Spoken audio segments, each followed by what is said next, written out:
una sa lahat. We assume kasi no one constructs a 5-story basement for a house, di ba? Kahit gaano kalaki yung bahay mo. So, the only rational use of a 5-story basement is either a parking garage or for the storage of money. Because it's very difficult to live in a basement. Mga kapatid, alas 5:30 na. Ito na mga bumabanderang balita. Parking para sa pera, wanted na si Zaldico. Nagpapagawa umano ng 5 palapag na basement sa Forbes Park. Isinuko mga dokumento, Cabral files, binigay na ng DPWH ang ombudsman. Walang magpapasko. Curly Discaya at ang BGC Boys hindi pinayagang magpasko sa labas ng Senado.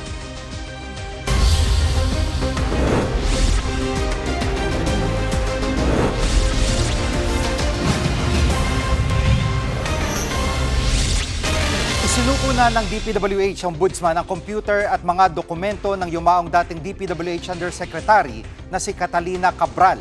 Live mula sa Pasig City, nangunguna sa balita si Brian Castillo. Brian, ano mga dokumentong yan at paano matitiyak na kompleto mga ito? Jiggy, ang mga dokumentong isinuko ng DPWH sa ombudsman ay naglalaman ng mga popondohang proyekto ng DPWH. Kung babalikan natin, Jiggy, malaki ang papel ni dating Undersecretary Catalina Cabral sa pagbabalangkas ng budget ng DPWH. Lumabas sa pagdinig ng Senate Blue Ribbon Committee noon na si Cabral ang tumatanggap ng mga request mula sa mga mambabatas kung may infra project silang gustong ipasama sa National Expenditure Program o yung NEP. Ang pagsuko ng DPWH sa mga dokumento kasama ang computer at electronic devices ni Cabral ay alinsunod sa sabina ng ombudsman. Sasailalim ang mga ito sa forensics examination para malaman kung may binura ba, binago o dinoktor sa mga ito. Jiggy. At kaugnay sa investigasyon sa pagkamatay ni Cabral, ano ang update dito? Jiggy, ayon sa PNP, may nakuhang kutsilyo at ilang gamot doon sa hotel room ni Cabral sa Baguio. Pero iniimbestigahan pa yan. Pero base na rin doon sa toxicology report ng PNP, nagpositibo sa antidepressant drug ang mga labi ni Cabral. Ang gusto namang makuha ngayon ng PNP, Jiggy, ay yung cellphone ni Cabral para makita kung sino ang huli niyang nakausap. Humingi na sila ng search warrant mula sa korte para makuha nila yan at masuri. Samantala, ayon naman sa NBI, Jiggy, isa sa ilalim sa lie detector test ang driver ni Cabral na si Cardo Hernandez. Sa nauna nitong testimonya, iniwan daw niya sa Cannon Road ang kanyang amo malapit sa bangin at nang bumalik siya, hindi niya na ito mahanap. Ilang mambabatas na nagsabing karuda-duda ang pahayag niya ng driver na tuturing na rin person of interest sa ngayon. Jiggy. At sa kabila ng mga nakuhang gamot, antidepressant drugs at kutsilyo, naniniwala pa rin ba mga otoridad na walang foul play dito? Jiggy, kumbinsido pa rin itong si DILG Secretary John Vic Remulla na walang foul play. Sa ngayon, wala raw indikasyon nakikita na pinatay itong si Cabral. Pero may isang kahina-hinalang detalye na nakita ang mga otoridad, Jiggy. Malapit sa bangin kung saan nahulog si Cabral ang rock netting project sa Benguet. Iniimbestigahan ang naturang proyekto dahil sa pagiging overpriced umano. Narito ang pahayag ni Secretary Remulla. I think we see a pattern of torment for her because of the rock netting cases in Benguet, which will, I think, down the road will implicate her and the congressman and the contractors who implemented the project. Jiggy, sa ngayon, hinihintay pa yung resulta ng DNA test sa mga labi ni Cabral. Pero tumugma raw ang mga fingerprint nito sa mga fingerprint mula sa bangkay na nakita sa bangin. Yan muna ang latest. Balik sa'yo, Jiggy. Yan ang ulat ni Brian Castillo live mula sa Pasig City. May tinatayong 5 palapag na basement sa ginagawang bahay ni dating Congressman Zaldico sa Forbes Park, Makati.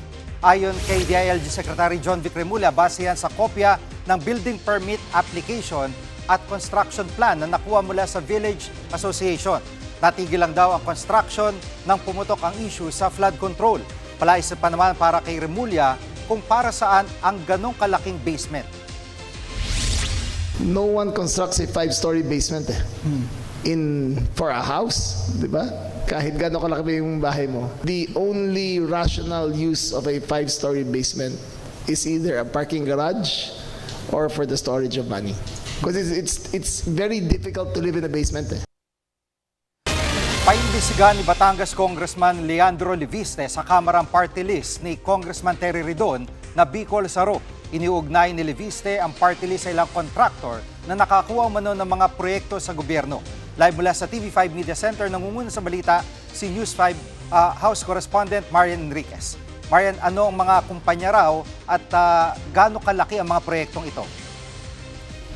Yes, Jiggy, sabi nga ni Congressman Leviste, naka-corner umano ng bilyon-bilyong pisong proyekto yung mga kumpanyang may kaugnayan umano sa Bicol Saro Party List. Ito raw yung Bicol Gold Rock Construction, GCI Construction at iba pang kumpanyang pag-aari ng mga kontratistang sina Steve at Gigi Ibasco. Ayon nga kay Leviste, abot umano sa 42.3 billion pesos yung halaga ng mga kontratang iginawad sa Ibasco companies sa Bicol region, habang 4.68 billion pesos naman sa Batangas. Maghahain nga ng resolusyon ngayong araw itong si Congressman Leviste para paimbestigahan yan sa Kamara. Pati na rin yung 150 million pesos na proposed projects umano ng Bicol Saro Party List sa 2025 DPWH budget. Para raw sa ilang road projects sa Camarines Sur ang pondong yan at ang kontrata ay iginawad sa Bicol Gold Rock Construction. Jiggy. At Marian, anong sagot ni Ridon sa mga aligasyon ni Leviste? Jiggy, tinawag nga na sinungaling ni Congressman Ridon itong si Congressman Leviste. Imposible raw yung sinasabi ni Leviste dahil hindi pa raw siya kongresista noong binalangkas nga yung 2025 budget. Narito ang pahayag ni Congressman Ridon. Una, super sinungaling si Congressman Leviste. At pangalawa, fake news. Yung sinasabi niya na meron po ka-insertions for the 2025 national budget kung hindi pa ho ako kongresista nung pong binubuo po ito noong pong 2024. There was no possibility for me to actually make an insertion for the 2025 budget. Jiggy, dagdag pa nga ni Congressman Ridon, hindi niya kilala ang mag-asawang Ibasco. Hamon naman Ridon kay Leviste, ilabas muna yung files na iniwan ni dating DPWH Undersecretary Catalina Cabral. Yung files na yan, Jiggy, ay yung naglalaman umano ng listahan ng mga proponent ng DPWH projects. Hindi budget insertions yan na matatawag, Jiggy, dahil yung budget insertions ay nangyayari sa BICAM pa. Una na nga sinabi ni Leviste na hinihintay pa niya yung go signal ni DPWH Secretary Vince Dizon bago nga niya ilabas itong listahan. Sa isang pahayag naman, nilinaw ni Leviste na ang Bicol Saro Party List ang proponent ng 150 million pesos na halaga nga ng proyektong sinasabi niya at hindi mismo si Ridon. Ang dapat daw gawin ni Ridon ay tanungin ang kanyang partido kaugnay nga dito sa mga Ibasco companies. Pero pinagbibitiw niya ni Leviste si Ridon bilang House Public Accounts Committee Chairman. Tinabla nga yan ni Ridon. Giit niya, patas ang ginawa nilang investigasyon sa Infracom tungkol sa flood control scam at wala raw rason para magbitiw siya. Nakadepende rin daw itong desisyon na ito sa minorya dahil minority committee ang House Public Accounts Committee. Yan muna ang latest sa Kamara. Balik sa'yo, Jiggy. Yan ang ulat ni Marian Enriquez live mula sa TV5 Media Center. Susunod, Atong Ang at iba pang akusado sa mga nawawalang sabongero, tinutunto na ng NBI. Diyan lang kayo mga kapatid, dapat una sa lahat.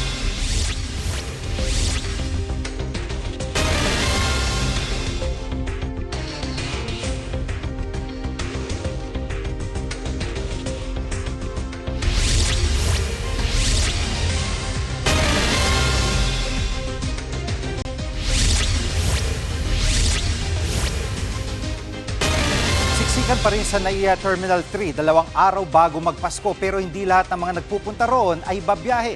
Live mula sa NAIA Terminal 3, nangunguna sa balita si Mon Gualvez. Mon, kumusta ang mga kababayan natin dyan ngayon? Jiggy, abalang-abalat, halos mapuno na nga itong arrival area, particularly itong international flights dito sa NAIA Terminal 3. Makikita sa likod ko, no, talagang yung atmosphere dito medyo madamdamin pero masaya yung pakiramdam ng mga bawat isang nag-aabang. Ganyan ang sitwasyon dito nga sa NAIA Terminal 3. Karamihan kasi sa mga nandito, Jiggy, pawang mga naghihintay sa kanilang mga kaanak na pauwi galing abroad. Ang iba nga, sa sahig na muna naghintay dahil puno na rin yung mga waiting area. May bit-bit pang ang bulaklak naman ang ilang sasalubong sa mga miss na nilang kaanak galing abroad. Makalipas ang ilang oras, napalitan na ito ng mga sabik na yakap at mainit na halik mula sa mga balikbayan. Extra special daw kasi ito, lalo't napagbigyan silang makauwi ngayong Pasko. Naispatan nga rin natin dito ang mga pasaherong baga-bagahe naman ng dala. Ang iba nga, may inuwi pang malalaking appliances gaya ng TV. Narito ang ilang pahayag ng mga nakausap naming OFW. Nanay ko po, matagal ko na hindi nakikita. Dati mataba po yung nanay ko, pero ngayon payat-payat na niya. Napakasaya ko siya. Walang walang katumbas yan. Iba yung kasama mo yung pamilya mo sa Pasko. At Mon, kumusta naman yung mga babiyahe nating mga kapatid? Jiggy, marami pa rin mga biyahero eh. Actually, kung ikukumpara mula December 20 hanggang kahapon, medyo bahagyang bumaba na yan yung bilang ng mga pasahero sa NAIA terminals. Pero sa tala ng Manila International Airport Authority, mula higit 171,000 na biyahero, bumaba nga ito ng 164,000. Pero dahil peak travel pa nga rin period ngayon, nagdagdag pa rin ng mga bagong electronic immigration gates at self-check-in kiosk ang new NAIA Infra Corporation o yung NNIC. Yan ay para mapaikli pa rin kahit papano yung pila ng mga pasahero pagkalampas ng mga check-in counters. Posible kasing umabot sa 2.5 million yung kabuang bilang ng mga pasahero ngayong Christmas o holiday rush. Sa ngayon, naka-heightened alert na rin ang lahat ng paliparan sa buong bansa base na rin sa utos ng Civil Aviation Authority of the Philippines o CAAP. Samantala, Jiggy, mahigpit pa rin ang kampanya ng MIAA kontra colorum at yung mga nangongontratang taxi drivers. Kaya sa mga babiyahe raw na paalis o galing terminal, mas tangkilikin daw sana yung mga accredited vehicle services sa paliparan. Balik sa iyo, Jiggy. Yan ang ulat ni Mon Gualvez live mula sa NAIA Terminal 3. Totoong may binisita si Vice President Sara Duterte sa BJMP facility sa Camp Bagong Diwa sa Taguig. Pero ayon kay DILG Secretary John Vic Remulla, si dating Congressman Arnie Teves ang binisita ng Vice Presidente at hindi si Ramil Madriaga. Si Madriaga nagpakilalang bagman umano ni VP Sara sa kanyang sinumpang salaysay sa ombudsman. Sinabi niya nga tumanggap umano ng perang bise mula sa Pogo at drug lords noong eleksyon. Nauna nang tinanggi ni VP Sara na konektado siya kay Madriaga. Tiniyak naman ng DILG na imbestiga nila mabuti ang mga aligasyon ni Madriaga. The Vice President should be assured, can be assured, that Madriaga's assertions will be examined and scrutinized to the greatest detail and they will check for its veracity. Susunod, yung Curly Discaya at tinaguriang BGC Boys di pinayagan ng Senado na makalaya sa Pasko. Huwag kang bibitiw, dapat una sa lahat.